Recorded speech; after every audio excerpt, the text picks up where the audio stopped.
Welcome to the raw and uncensored Ambitchious Podcast. During our time here together, I will be instilling all of the strength, power, and determination you will need to use the very stones thrown at you to build your ultimate empire. We will redefine the word bitch from the derogatory to the acronym being in total control of herself. So let's adjust our crowns and prepare to live life ambitiously. Yeah, here I am, the original HBIC, Katie motherfucking Boyd. And on today's episode of the Ambitchious Podcast, we are going to be talking all about how to break generational curses. This has been one of my, oddly, most requested podcasts, and I have been doing a lot of research about it. I work a lot with generational curses in my own healing modalities, but I think it's really important to talk about this really off-topic, wild, kind of out there subject. But when I educate you and I inspire you and entertain you with all of this information, I think it's really going to get your ambitious wheels turning to say like, hey, I don't have to keep this bullshit going from generation to generation to generation. I can be the ambitious bolt cutter of my lineage. And that, my friend, is how to be the HBIC of your most ambitious life and how to be powerful AF. But before I begin, I just wanted to remind you all out there in Ambitchious Land, if you have not yet taken advantage of our 7-day free trial, totally complimentary, of the Ambitchious app, what the hell are you waiting for? Stop what you're doing right now. Scroll down to the show notes wherever you are listening to this podcast and click on the link. It takes 30 seconds to put your name and your email address in. And then what we do is no matter when you sign up during the week, we let everybody in on a Friday at noontime. And then what we do is we give all the girls that sign up for that 7-day free trial of the Ambitchious app 48 hours on top of the 7 days to play around with the app, get acquainted with it, introduce themselves to the Bitchterhood community, and then we start all of the live coaching on Monday morning. So what I do is, along with the incredible library of everything that I've ever created, which is A28P, Ambitchious Academy. It's the only place in the world that you can listen to the Ambitchious audiobook.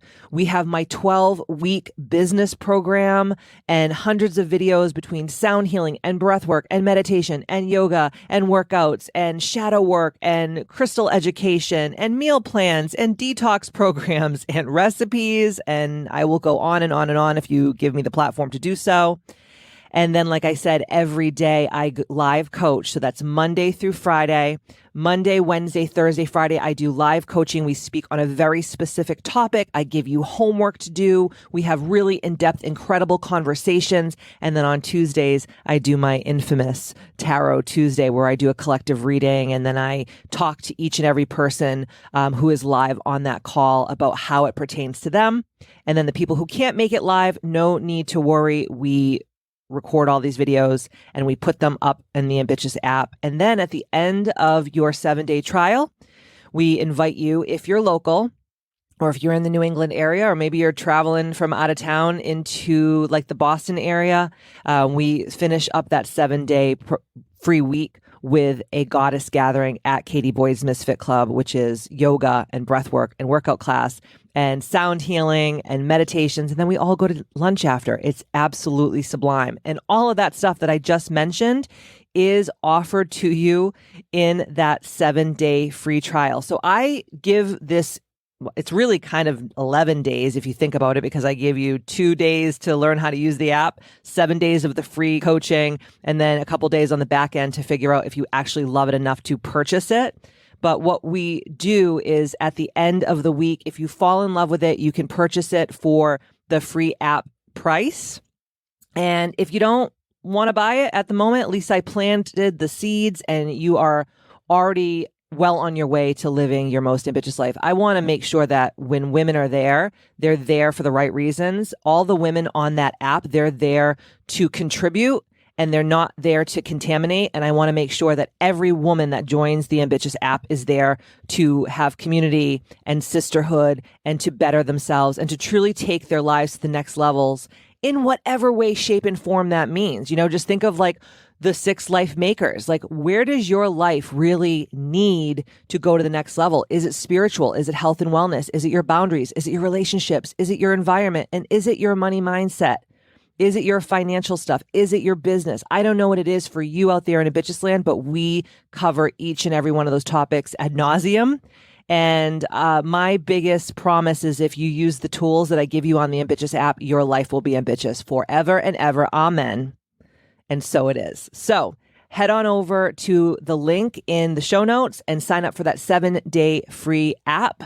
And that is where I'm doing my best work. It's honestly the thing that I am most proud of in my entire 20 plus years of my career in the health and wellness and coaching space. This is the thing that I am most proud of. It's taken me over 4 years to create, and it was truly a labor of love. And I know that once you get on there and you get a little taste of what that Ambitchious app experience is all about, you're going to fall in love with it.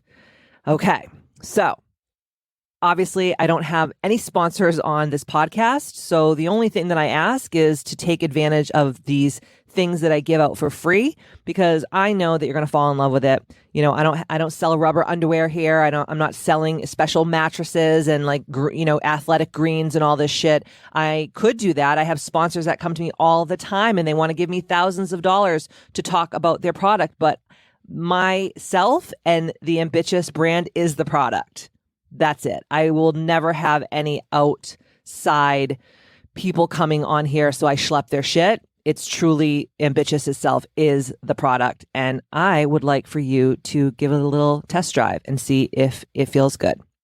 So without further ado, we're going to get into what has taken me a couple of months to actually compile, because I wanted to do a lot of research about this.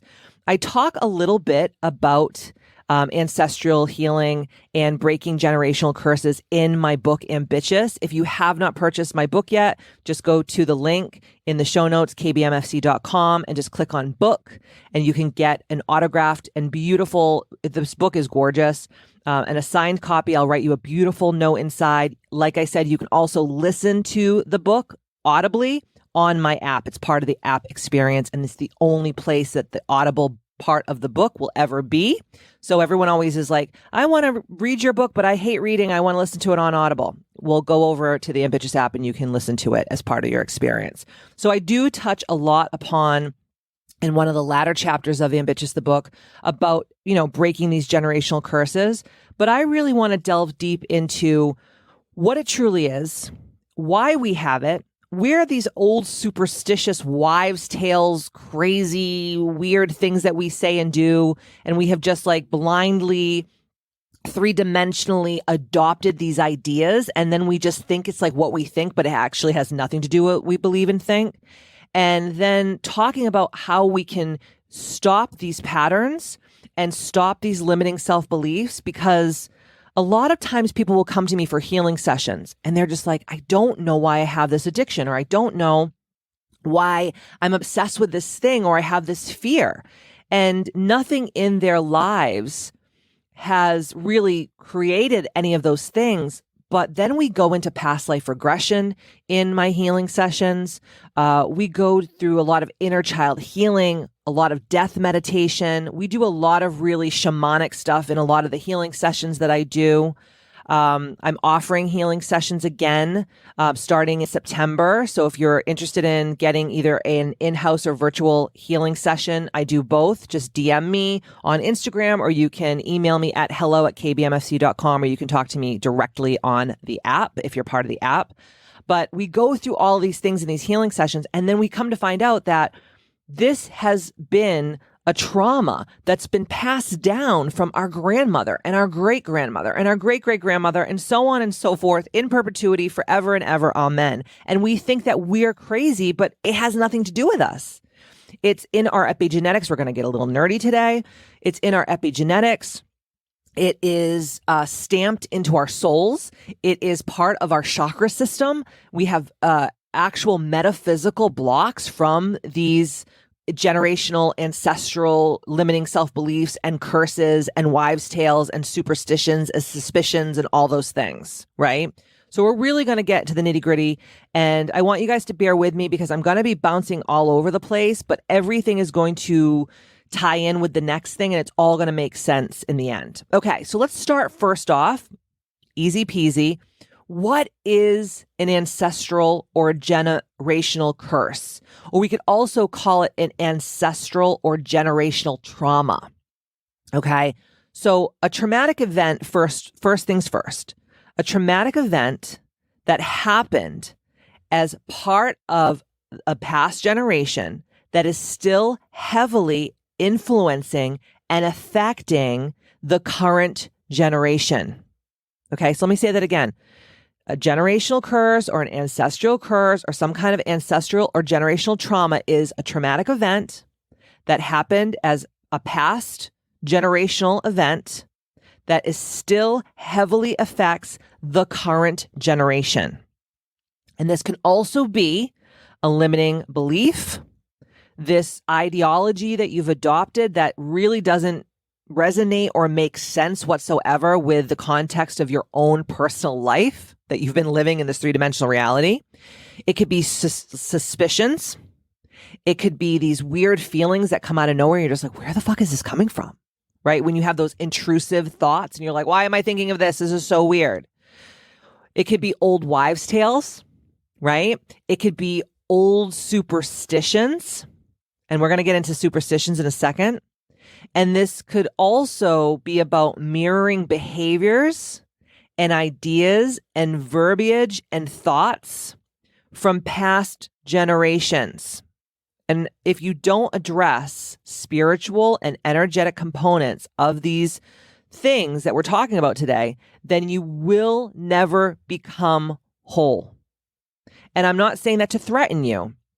I'm saying that to really wake you up, to make you be like, oh, fuck, like it wasn't my fault that these things happened to my family, that this happened in my past, that this happened to my great grandmother or my grandmother or my mother or my father or et cetera, et cetera.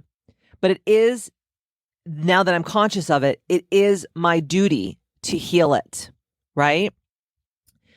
This trauma, this cursing, this wounding from the past ancestral generations and lineage, et cetera, is also about past painful experiences and woundings that have been programmed into the first chakra, okay? And through the first chakra, it's been passed down through into future generations, okay? It also has to do with epigenetics. If you want to really get down and dirty about epigenetics and this whole ancestral cursing, one of my favorite books is by Mark Wolynn, and it's called It Didn't Start With You. Okay? So first I want to go back and I want to address a couple things. I pulled up on my phone here. Okay? So this is not coming from my notes. It's actually coming from my phone. And it's talking about all of these, because I just want to prove to you guys like how easy it is for something to happen thousands of years ago in past lineage, ancestral generations, and how we still to this day believe these things are true. So if we can believe that these stupid little fucking things are true, how can we say that something that happened to our grandmother isn't passed down into us through word, through belief, through DNA, through epigenetics? We can't. And I'm going to prove that point to you. And I'm going to, at the end, hopefully help you feel less crazy and more in control, and knowing that you have everything inside of you right now to heal yourself. Okay, I want to just talk about a couple superstitions. All right. The first superstition that I love is when people say the words knock on wood. In my British friends don't say that. They say touch wood. I don't know if you've ever heard that before. But knocking on wood is actually an Indo-European, Celtic, or possibly British, but I believe it's more from a Celtic realm with all the studies that I've done on it. And the actual origins and even meanings of the phrase knock wood are varied as so many cultures use it, but it had to start somewhere, right? So in the Indo-European or Celtic belief, it is thought that spirits, both good and bad, resided in trees, and those good and bad spirits could be called upon for protection or to chase away the bad people by knocking on their home, okay, which is wood. That's why you say knock on wood, right?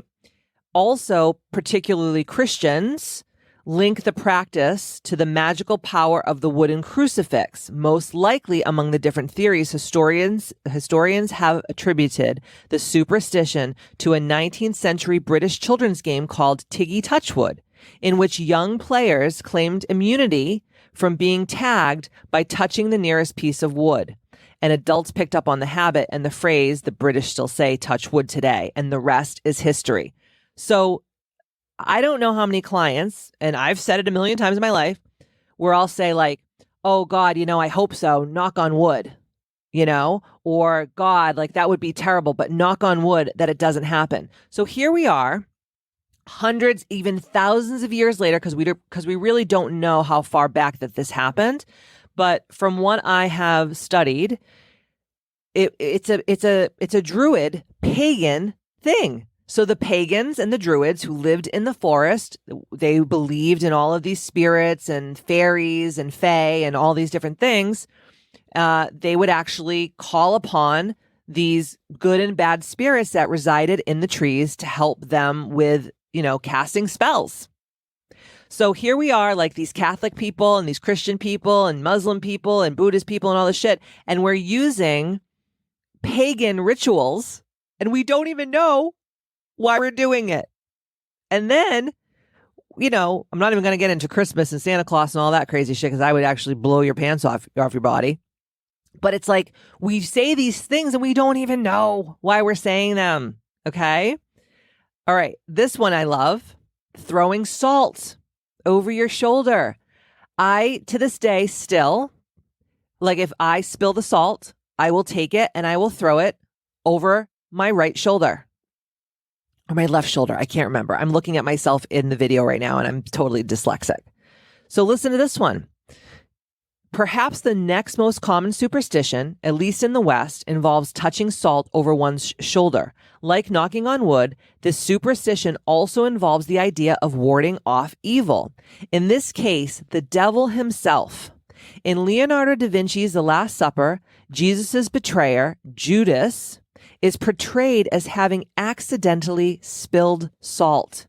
Since Judas was associated with doing something bad, the argument goes that, ipso facto, so was salt. And throwing it over your shoulder would blind the devil waiting there. What? Are you kidding me? I still do this shit to this day, right? I'm probably never going to stop doing it because now it's just so ingrained in me. But have you thrown salt over your shoulder if you spilled the salt? And have you ever knocked wood or said touch wood? And are you a pagan? Maybe some of you aren't even Christian and you're throwing salt. Okay. This one I love too. Walking under a ladder, right? That old superstition, like don't walk under a ladder, don't walk under a ladder. Well, the superstition of not wanting to walk under a ladder also has roots in Christian symbolism. The Holy Trinity of the Father, the Son, and the Holy Spirit led an association of number 3 with something sacred. The triangle with its 3 sides came to be regarded as sacred as well. And a ladder, of course, forms a triangle. So naturally, to walk under the ladder would be to destroy the sanctity of the Trinity and thus incur punishment.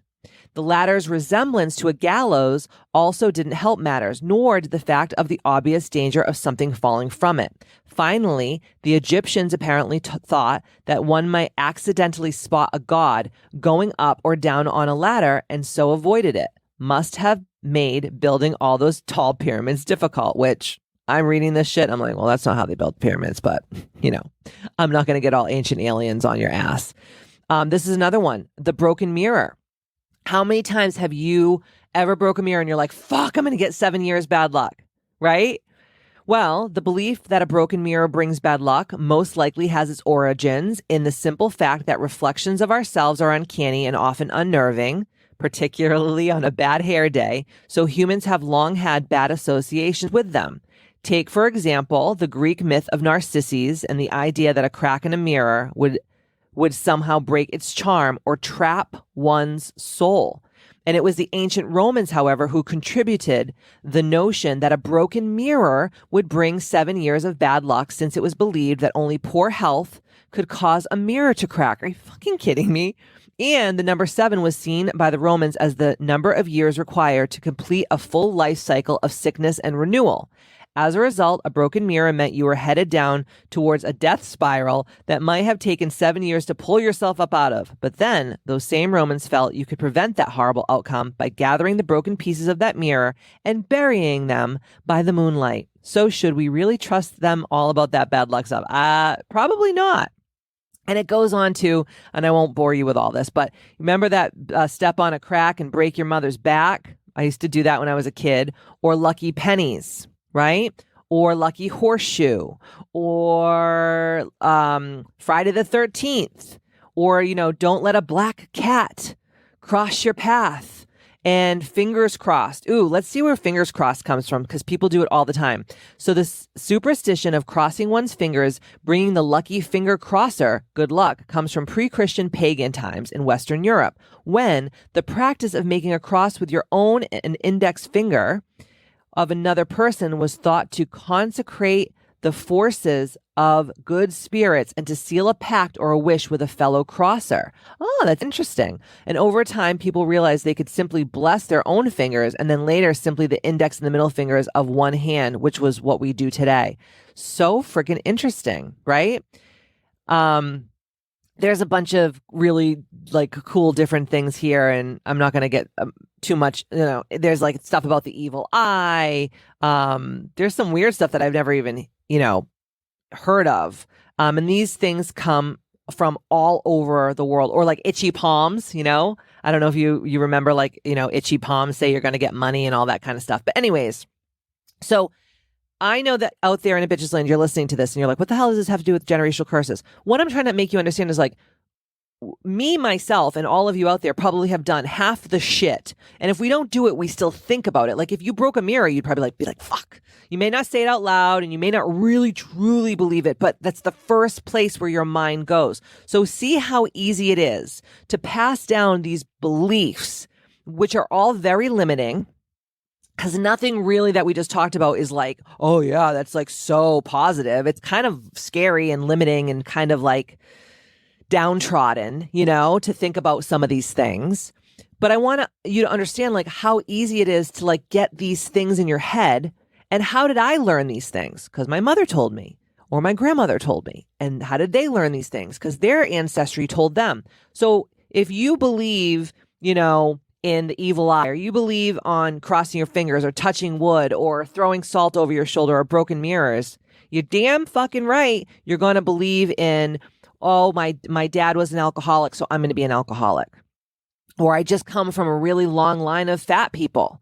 Or, I have mental illness. It just runs in my family. Or I've always been poor. My family's always been poor. There's never been a wealthy person in my family, so I'm going to be poor too. And none of that stuff is true. None of it. Okay. And when we break these generational curses, and I talk a lot about this in my book, when we break these generational curses, when we actually step forward and say, we're going to be the ones that do this, that is when we become, like I said in my book, the ambitious bolt cutters of our whole lineage, because we heal the 7 generations that are going to come after us, and we heal the 7 generations that came before us. That's a Native American belief. I love it. I don't care if it's true or not. Let's just make it true, because if we believe that if a black cat crossed our path, we're going to have bad luck, then we can fucking believe that we can also heal our lineage. Are you picking up what I'm putting down? Okay. So remember how when I first started today, I was talking about how painful past experiences and woundings from our ancestral line can be programmed into our first chakra, which is our root chakra. Okay. So each one of the chakras are programmed for trauma and curses and beliefs, right? But the chakra centers, and I've done a podcast on chakra. So if you haven't listened to that podcast, go back and listen to it for even more clarification on this point, because I'm not going to get into a whole, chakra lesson here. But the root chakra, just like all the other chakras, they store information like a computer. Okay. And when your root chakra is programmed with trauma, with fear, with limiting self-beliefs from your generations passed down, that can create in your waking life. So once you come out of the womb and you become a little baby and then you grow and you become a young adult, et cetera, what happens is, because that root chakra was programmed with all of this lack and fear and ancestral cursing and trauma and wounding, because the root chakra, like the other chakra, stores information, the root chakra actually stores information that will create illness and sickness and disease in the spot where the root chakra lies. So if you have a lot of wounding from past generations, you will have fertility problems. You will have period issues as a woman. You'll have problems with your hips. You will have a really hard time making decisions. You will be a super ambivalent person. You have back problems. So think of anything that's residing from your belly button to your hoo-ha. You're going to have problems there. And this is also a place where your tribal collective energy resides. So that's where your group, your family, your ancestry, your lineage, your community, your collective, all of that information from your epigenetics and the past trauma and wounding that's been passed down from generation to generation, it encodes into your root chakra. This is also your place where it touches upon your safety on this earth and survival on this earth. And that is, the root chakra is the foundation of all of your energy systems. So if your root chakra is programmed with, all the things that I just said, you are going to have a really hard time living on this three-dimensional earth plane. You're going to have a lot of tumultuous, ambivalent, unconscious, fearful, angsty, just not a great experience here on earth. Okay. And the other thing that we have to touch upon is people who have really deep rooted ancestral trauma have a really hard time bonding with other people and keeping and curating and having healthy adult relationships. These people are, women that have been divorced and married 3, 4, 5 times. They don't have a good, solid friend group. They may not be very super close with their family of origin. And a lot of that has to do with years and years and years of ancestral wounding.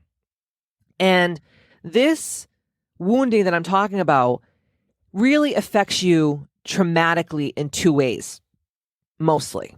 And the first way is it affects you personally, because you keep repeating the patterns of your ancestry. And that could be like, well, I'm a child of an alcoholic. And even though I know that alcohol is poison and I know that it's ripped up my family and I know it's done all these things, I'm going to still drink and I'm going to become a fucking alcoholic too. Or you start to mirror the turmoil and the tumultuousness of your ancestors. So you may have had a grandmother that was very abusive and very loud, and she would hit the kids, and, she would make them do manual labor. She was just a real motherfucker. And even though you know that it's wrong, you tend to adopt those same energies because it's in you. And where did she get that from? Her mother and her mother's mother and her mother's mother's mothers, and so on and so forth, forever and ever in perpetuity. Amen. And the second way is it affects the collective aspect of your life, right?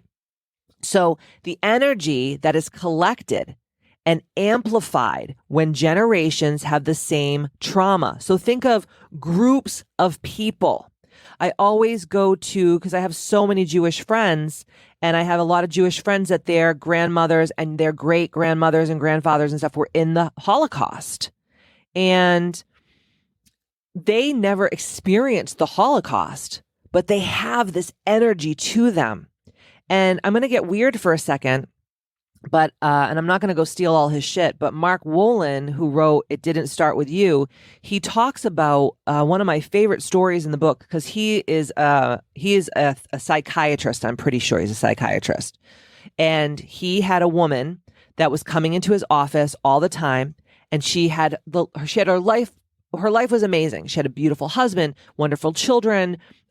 She had a great life, great job. She had money. You know, she didn't have anything like on the outside peripherally wrong with her, but she was so depressed, and she had all these suicidal ideations all the time.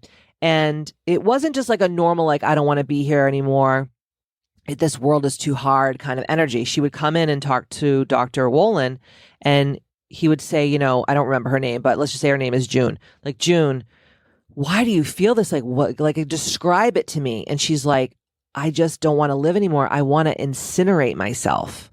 She kept using these words like incinerate and just like obliterate and vaporize, like all these really like very catchy, very abrasive words. She wasn't just like, yeah, I want to off myself. She was really like, I want to vaporize myself. I want to, you know, turn myself into ashes and all this shit. And he was very perked up about this. He was like, why is she using these very like, you know, mechanizing words? And he started talking to her, and he would say, you know, well, when you kill yourself, how are you going to do it? And she's like, well, my brother works at a steel mill, and there's this huge vat of like molten steel, and it's big. It's like a huge pool. And I'm going to break in there, and I'm just going to walk off of like this, not a diving board, but it's like this mechanism that goes across the vat of steel. And she goes, I'm just going to throw myself in there, and I will be vaporized. I will be incinerated before I even touch the steel, because it's so hot. So then he like was like, okay, this girl's like on another fucking level. So he really started thinking about it. And he asked her in the next session, like, do you have any family that, you know, are you Jewish at all? Because her last name was not a Jewish last name, because she was married to a non-Jewish man. And she's like, you know what? I don't know. I could ask my family.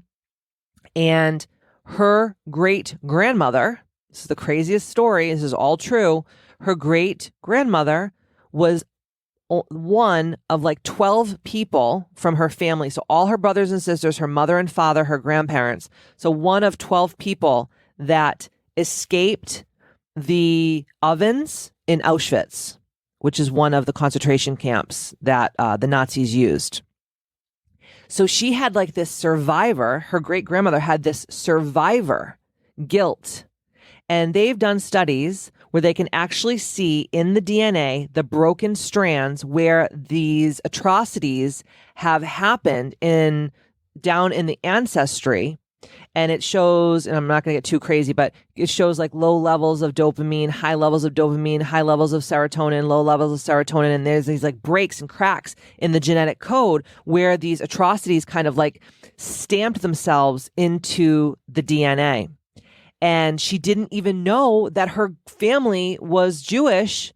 And she didn't even know because no one talked about it, because they wanted to kind of like push it under the rug. But if you think about this, I was talking to one of my girlfriends the other day, and I was saying, because we were talking about ancestral healing, and I was saying, think about this. When your grandmother is pregnant with your mother inside of her DNA already has you within her. Because when you're born as a baby, as a woman, you're born with all of the eggs that you'll ever have in your entire life to procreate.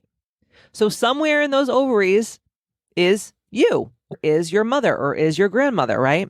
So think about this. When your grandmother is pregnant with your mother, you, your grandmother, and your mother are all together in your grandmother's body. How fucking crazy is that?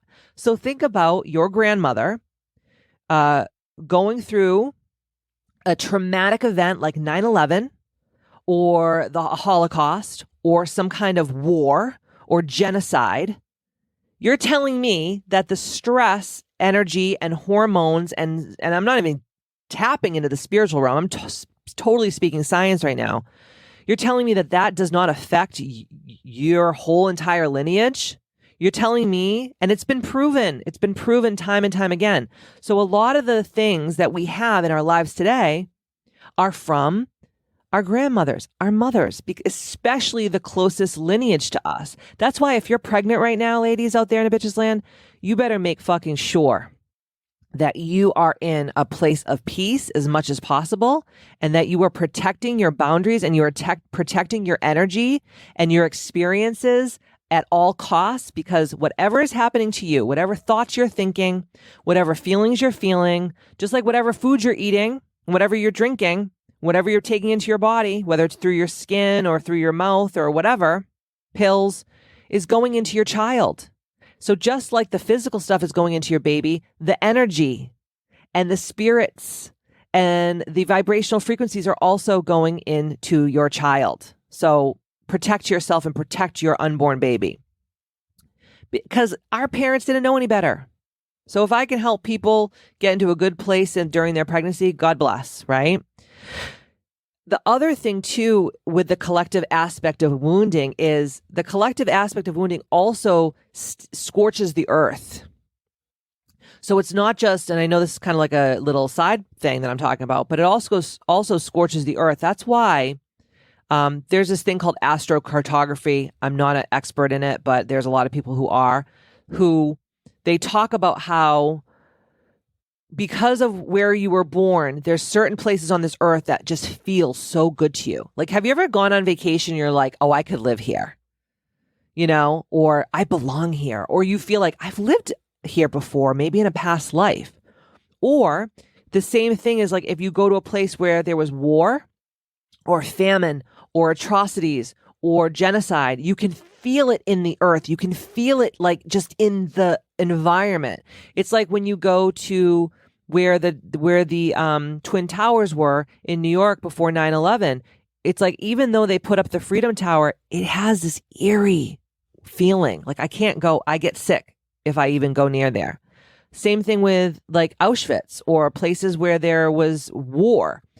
It's like the earth is scorched with the energy of the collective, So I know that this is a very far out concept for a lot of people, but I think that if you're here for it. And that's why I'm not going to ever treat you guys like ninnies and babies and dinglings. I'm going to tell you like honest to God, like this is real shit. And it's not all your fault that you're a fucked up mess, but it is your responsibility to fix it. Okay. So that being said, I know that was a lot of information, but we're here to learn and we're here to grow and we're here to feed our minds with alternative ideas. And that's what the Ambitchious Podcast is all about. Okay. To really help you expand the way you think so that you can heal yourself and ultimately you can live your most ambitious life and be the HBIC, right?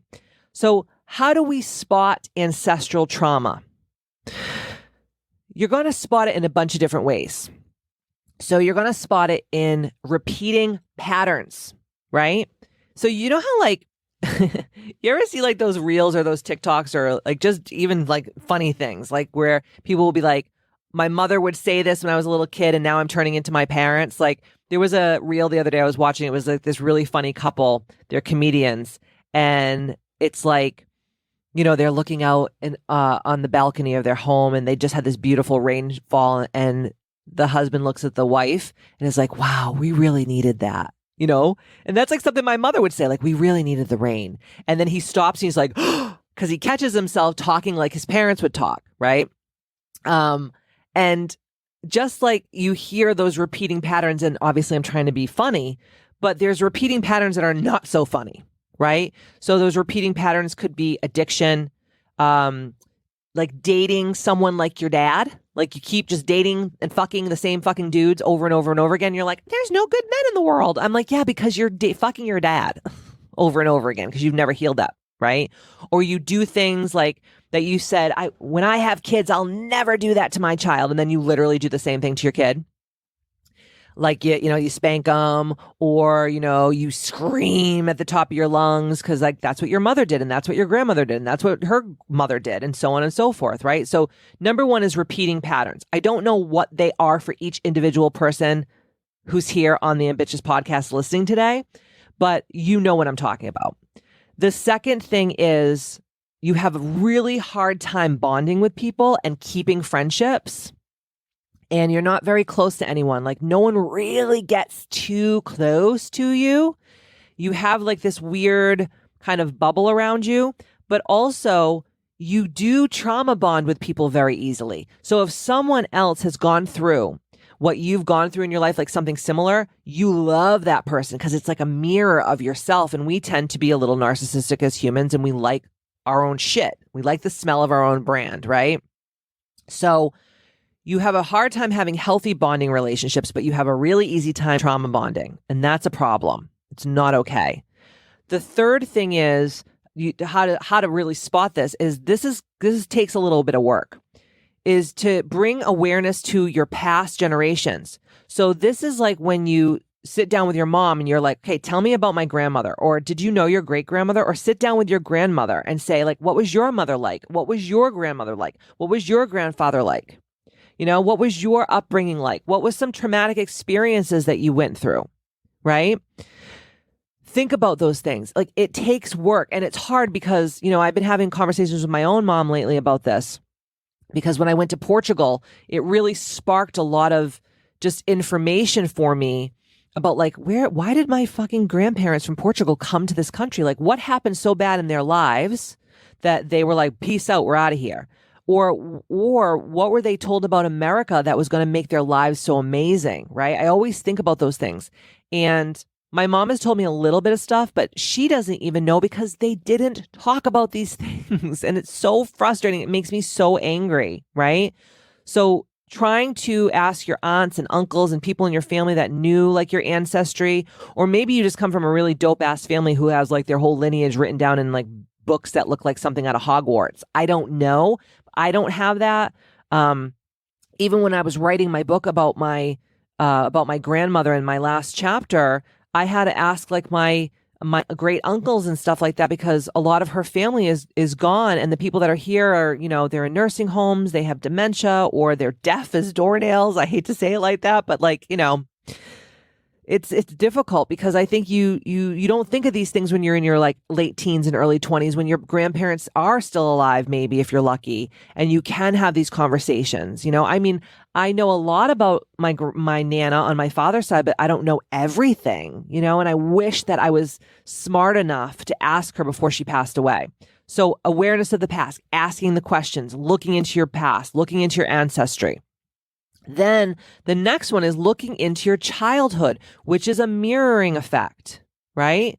So the likelihood of you mirroring your ancestral patterns from your mother, from your family of origin, from your father, from your grandparents is very, very high. So think about how you were raised. Think about the habits that you brought on from your childhood and your early adulthood. Think about the behaviors that you've adopted from your family of origin. Think about if there's a pattern of the same issues coming up over and over and over and over and over again. Like, you know, that could even be like asking your friends, like, are there things that I do all the time that are kind of like annoying or like weird or off-putting to you? And if you have really good friends, they'll be like, yeah, well, you know, you act this way sometimes when you get frustrated, or you act like this way sometimes when you get overwhelmed or scared. And like all of these things, most of them are mirroring behaviors from your family of origin. You can also just look into the spotting of these ancestral curses when you hear your motherfucking family say this family's cursed. Who here has heard the words, I'm pointing to myself, this family has to have a curse, because there's so many bad things that have happened, right? Which you can only believe, you can only be cursed if you believe in cursing. I don't believe in it. I don't give power to that. That's black magic. And I'm a light worker. I mean, yeah, can I get real fucking evil sometimes? And my head goes to bad places and I'd like to beat the fuck out of some people and just, you know, chop titties off and cunt punt people. Absolutely. Absolutely. Absolutely. But I hold myself together most of the time, right? So think about, if you've heard that word, that phrase, this family's fucking cursed, right?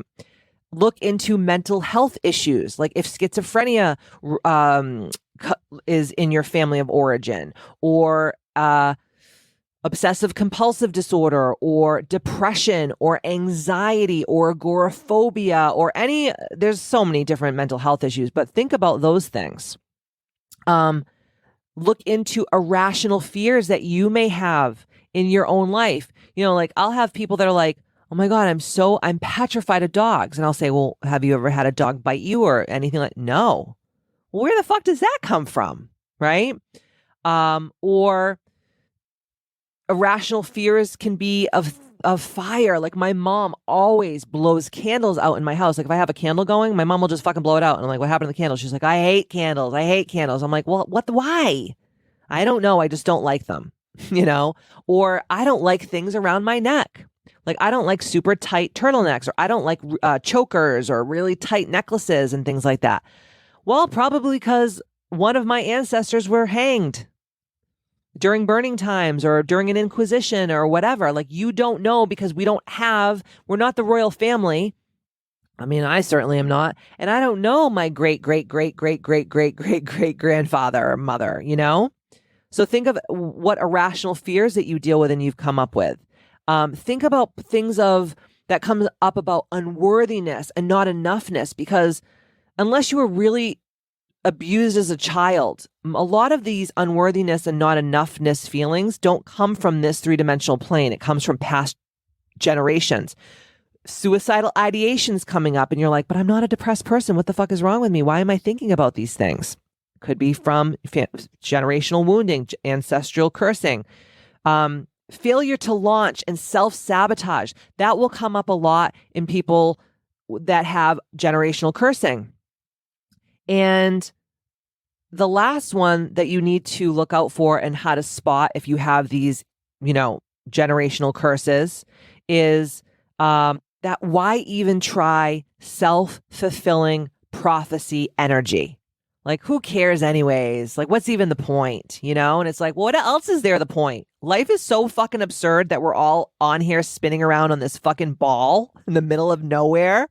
Like, what else is there to do? Like, what the fuck do you mean? Why even try? What else is there to do? Pick belly button lint out of your fucking belly button and watch Netflix until you fucking take your last breath? I mean, fuck, right? Okay. So how do we clear generational curses? This is the most important part, I think. And I think it's so important to like learn all the things, but I think that like, let's fucking get rid of this shit once and for all. So the first step, and we want to do this in order.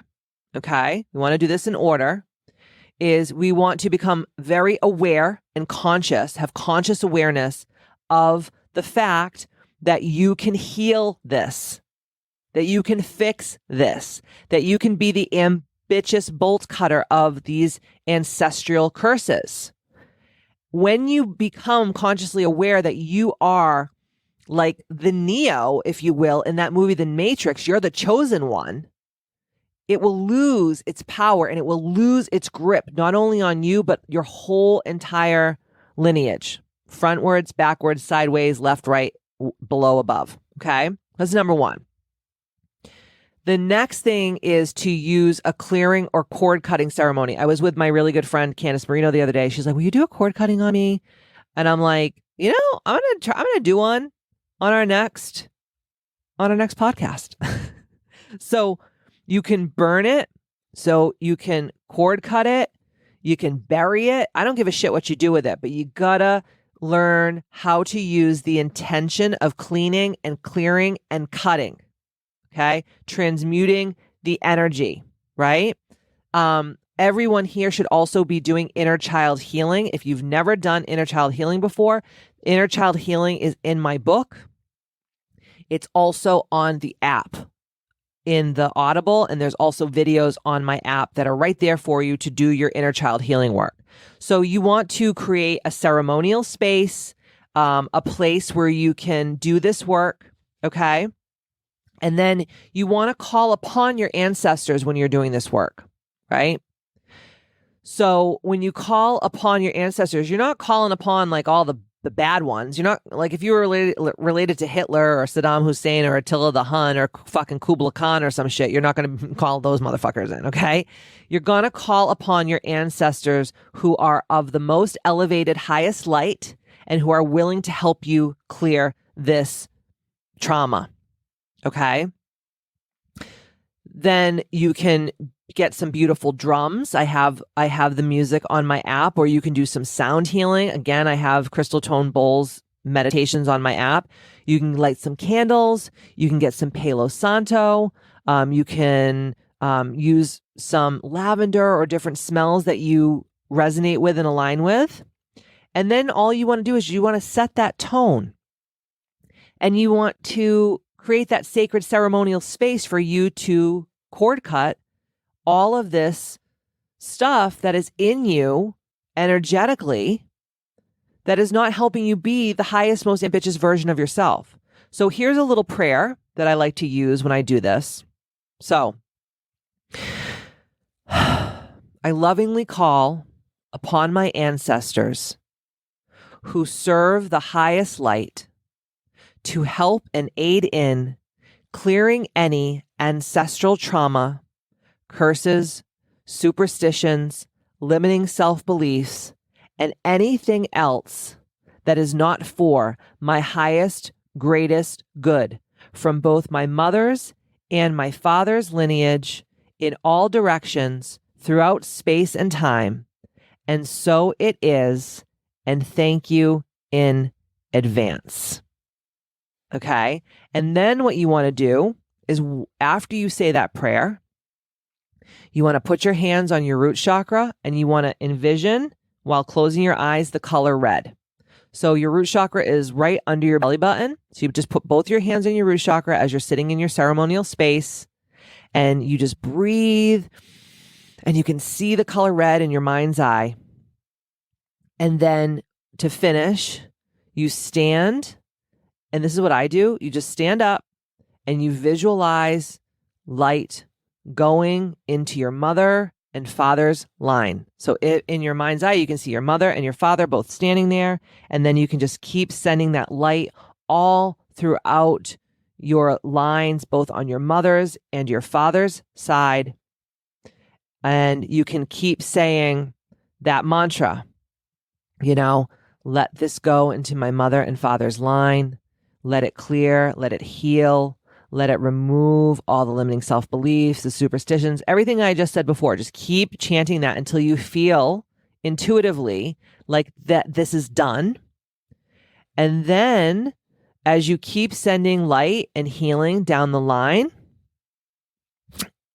you just feel how free it feels, how it really lightens you up physically.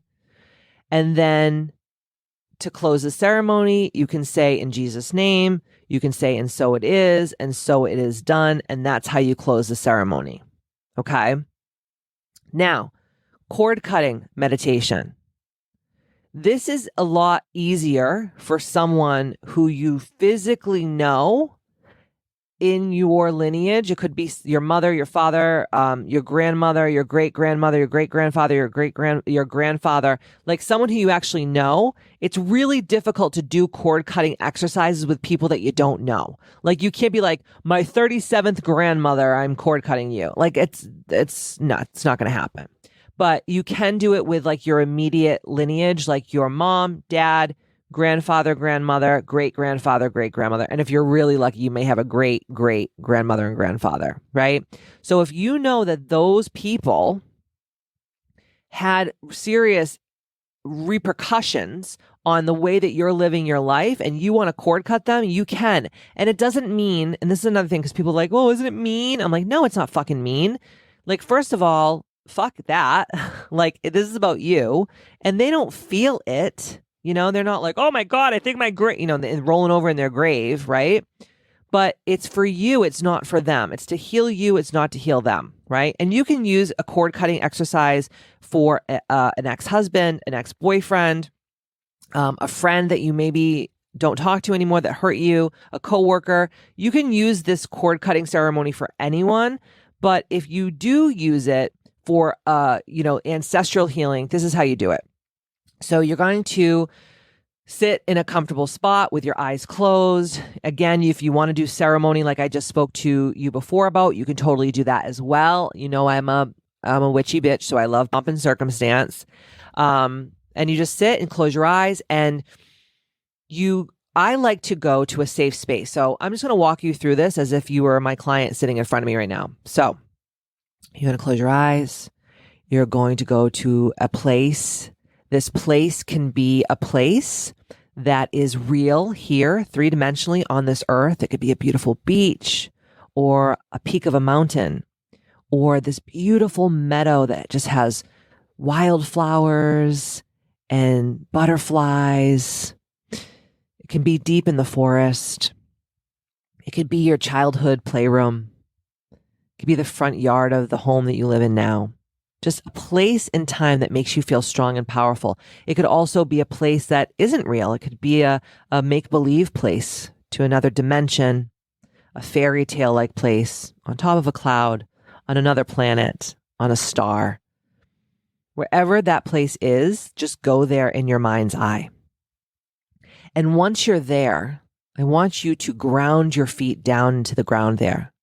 I want you to envision yourself as this beautiful, ancient, powerful, strong tree. And I want you to actually see your feet as roots. And those roots from your feet go deep, deep down into the soil, but not just deep, they go wide. So no matter what storm comes your way in life, you may sway and you may bend, but you will not break. You are the most strong and powerful version of yourself that you can be right now, here in this place. And while you're feeling that power, I want you to choose someone. It can be an imaginary person. It could be an archangel. It could be a guardian. It could be a spirit guide. It could be Jesus. It could be Allah. It could be Buddha. It could be Mother Mary. It could be Mary Magdalene. It could be an Arcturian Council of Light. It could be a Pleiadian. It could be your mother. It could be your grandmother. It could be your best friend. It could be your husband. I want you to choose a person or an entity that helps you feel strong and powerful. And then this entity is going to help you cut the cord of this ancestral wounding. So once you have that entity in your mind, I want you to now see them standing in that space where you're feeling strong and powerful. And I want you to see them on your right-hand side of your body, just standing behind you with their hand on your shoulder, just reminding you that you are not alone and that you will be triumphant in this endeavor. And now I want you to choose the person who is part of your lineage that you would like to cut the cord with.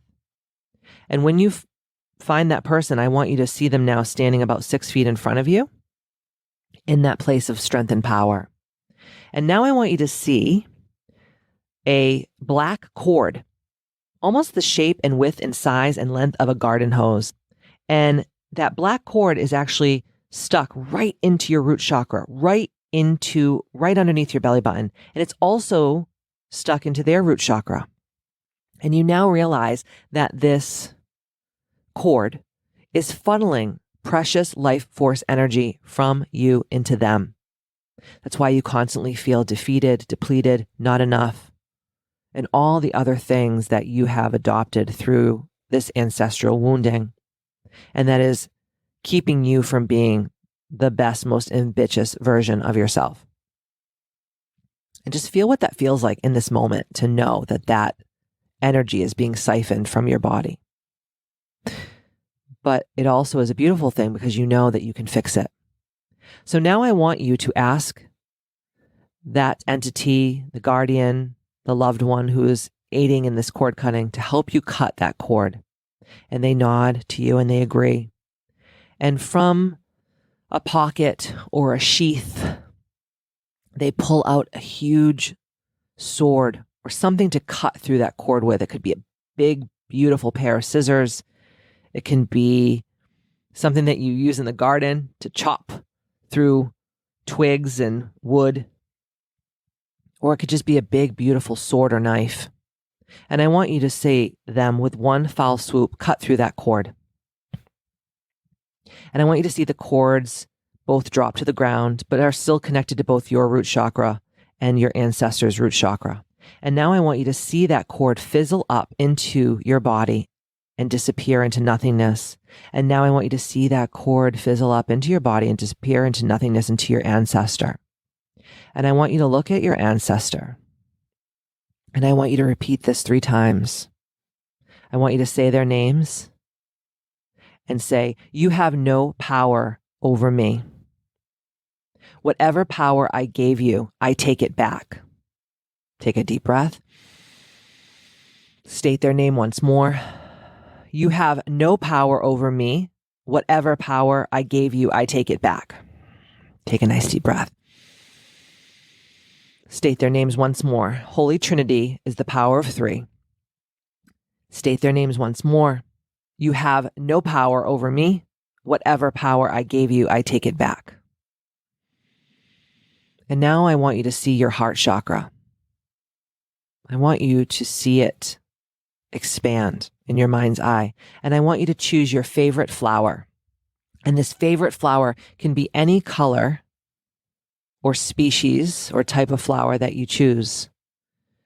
And I want you to see that big, beautiful flower of your heart blooming and shining so much beautiful light into the heart of your ancestor, whether it's your mother, your grandmother, great-grandmother, your father, your grandfather, your great-great-grandfather. I want you to just send them so much love, because being a truly ambitious woman is being able to forgive, to move on, and to show the love to them that maybe they never were shown or couldn't show you. And I just want you to send them that love, send them that love, send them that love. Just make them feel all the ways that you desired to feel as a little child growing up. And when you feel ready, I want you to take a nice deep breath. And I want you just to blow that air right into them. And as you blow the air from your mouth into them, I want you to see them almost take off like a balloon. And I want you to see that balloon just fly up into the ethers.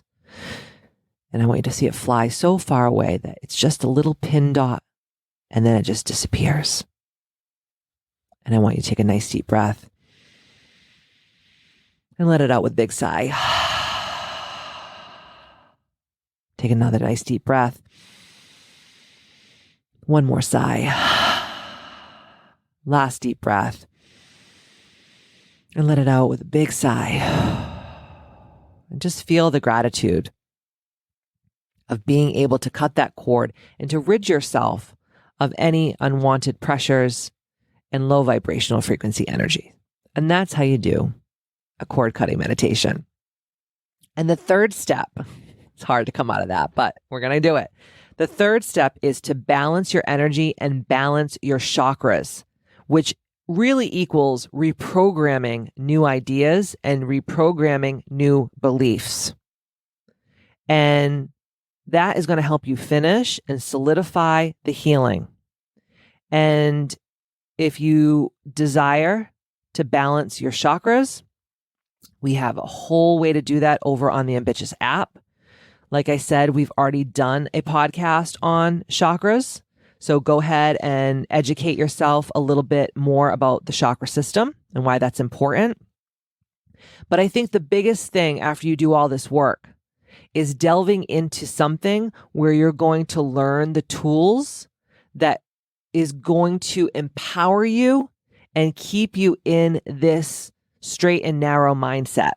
Because it's really easy, believe me, I know, to get taken back, to, take 2 steps back, 1 step forward, 2 steps back, right? And it's like every time during your healing journey, especially when it comes to ancestral healing, where you feel like you just have everything figured out and everything's starting to go well for you, that's when like the devil's like, oh, no, we're going to throw you a little wrench in your wheel.